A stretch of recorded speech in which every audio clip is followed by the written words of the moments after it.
Welcome back. मैं love कैसा है, एक बार फिर आपका स्वागत करता हूँ आपके अपने यूट्यूब चैनल पर। तो चलिए स्टार्ट करते हैं अपने पहले क्वेश्चन से। हिंदी पेडागोजी की वीडियो है, ये लास्ट वीडियो का लास्ट क्वेश्चन है।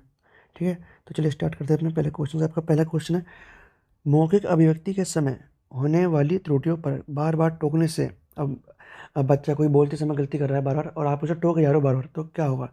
पहला ऑप्शन है, बच्चों की त्रुटियाँ खत्म हो जाती हैं, गलत। दूसरा, बच्चे अपनी त्रुटियों के कारण को समझ जाते हैं, गलत। सिर्फ टोकने से समझना नहीं, ऐसा तो हो नहीं सकता। थर्ड ऑप्शन है, बच्चे धीरे धीरे खामोश होने लगते हैं। थर्ड ऑप्शन आपका सही है। बच्चे सोचते हैं कि यार सर टोके जा रहे हैं, बता तो रहे नहीं है, तो बच्चा सोचता है कि मैं बोलूँगा ही नहीं। ठीक है ना, तो टोकेंगे कैसे? तो यहाँ पर बच्चा धीरे धीरे करके बोलना बंद कर देता है। और फोर्थ ऑप्शन है, बच्चे के भीतर आत्मविश्वास विश्वास बढ़ता है, बढ़ेगा तो नहीं, घट घट जरूर सकता है। ठीक है, तो यहाँ पर आपका थर्ड ऑप्शन ठीक है। नेक्स्ट क्वेश्चन आपका, प्राथमिक कक्षाओं के भाषा शिक्षक होने के नाते आपकी सर्वाधिक महत्वपूर्ण भूमिका है। और आप प्राइमरी स्कूल के लैंग्वेज के टीचर हो, और आपका जो सर्वाधिक सर्वाधिक महत्वपूर्ण भूमिका किस चीज़, यहाँ पर चार ऑप्शन दे रखा है, आपको बतानी है।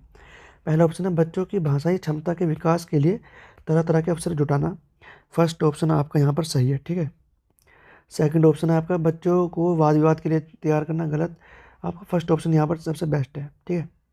नेक्स्ट क्वेश्चन आपका, बहुसांस्कृतिक पृष्ठभूमि वाली कक्षा में भाषा शिक्षक को क्या करना चाहिए? अब बहुत सारी संस्कृति से बच्चे आते हैं, कोई कहीं से आ रहा है, कोई कहीं से आ रहा है, मतलब सभी सभी बच्चे आपने मान लीजिए अलग अलग संस्कृति के हैं। ठीक है ना, तो अब आप क्या करोगे?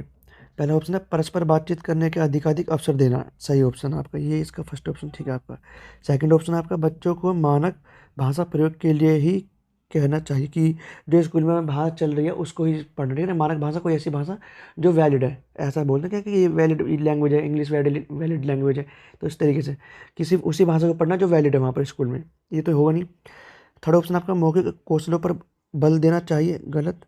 और फोर्थ ऑप्शन है, अभिव्यक्तात्मक कौशलों पर ही बल देना चाहिए, गलत। तो यहाँ पर आपका फर्स्ट ऑप्शन ही ठीक होगा।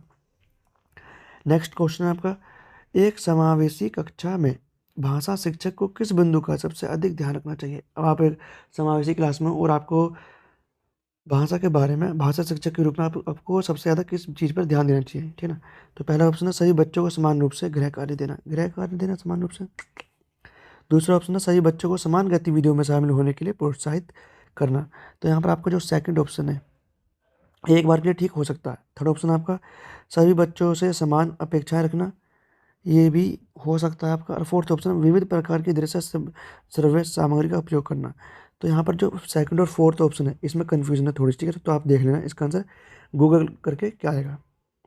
नेक्स्ट क्वेश्चन आपका, नासिरा पढ़ते समय अनेक बार अटकती है, उसे पढ़ने में कठिनाई होती है, उसकी समस्या मुख्यतः डैश से संबंधित है और किससे संबंधित है? पहला ऑप्शन आपका पठन अरुचि, दूसरा है बुद्धि लब्धि, थर्ड ऑप्शन है डिसलेक्सिया और फोर्थ ऑप्शन है आपका डिस्ग्राफिया। तो यहाँ पर जो लड़की है ये डिसलेक्सिया शो करी, ठीक है, उसे पढ़ने में या फिर बोलने में उसे दिक्कत हो रही है। ठीक है।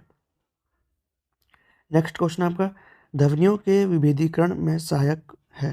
पहला ऑप्शन श्रवण कौशल, दूसरा ऑप्शन आपका भाषण, तीसरा वाद विवाद करना और फोर्थ है आपका वाचन कौशल। तो यहाँ पर जो आपका फर्स्ट ऑप्शन है श्रवण कौशल, ये सही होगा। नेक्स्ट क्वेश्चन आपका, एकांकी पाठ मुख्यतः किसमें सहायता करते हैं? पहला ऑप्शन आपका वाक्य संरचना की जानकारी में, दूसरा अभिनय की कुशलता में, तीसरा लेखन कौशलों का विकास, और फोर्थ आपका संदर्भ के अनुसार उचित उतार चढ़ाव के साथ बोलना।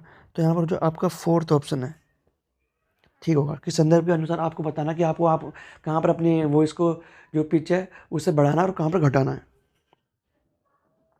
नेक्स्ट क्वेश्चन आपका, प्राथमिक स्तर पर भाषा की पाठ्य पुस्तकों में किस तरह की रचनाओं को स्थान दिया जाना चाहिए? अब प्राइमरी स्कूल में जो बुक है उनमें आप कैसी रचनाओं को स्थान दोगे?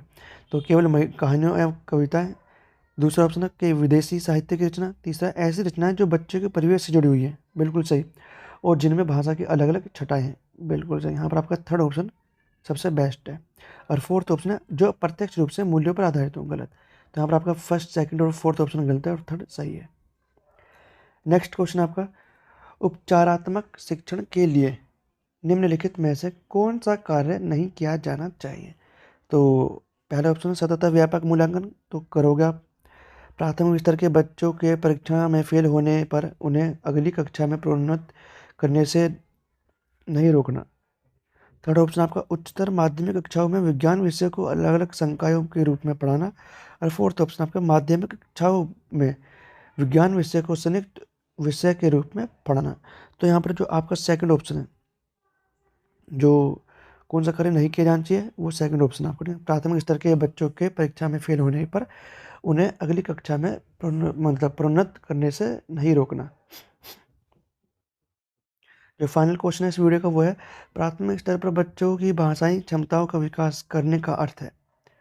तो पहला ऑप्शन है भाषाई भाषाई संरचनाओं पर अधिकार। दूसरा है भाषा प्रयोग की कुशलता पर अधिकार। थर्ड है आपका भाषा अनुकरण की कुशलता पर अधिकार। और फोर्थ है भाषिक नियमों पर अधिकार। तो यहाँ पर आपका जो सेकंड ऑप्शन है वो सही होगा। ठीक है, तो आज इस वीडियो में हमने आपके 10 क्वेश्चन हिंदी पैडागोजी से करेंगे। यदि आप किसी भी टीचिंग एग्जाम की तैयारी कर रहे हैं जिसमें हिंदी पैडागोजी के क्वेश्चन आते हैं, तो मेरे चैनल को सब्सक्राइब करें ताकि आप उस पर्टिकुलर एग्जाम में हिंदी पैडागोजी में खासकर ज़्यादा से ज़्यादा स्कोर कर सकें। तो चलिए मिलते हैं नेक्स्ट वीडियो में।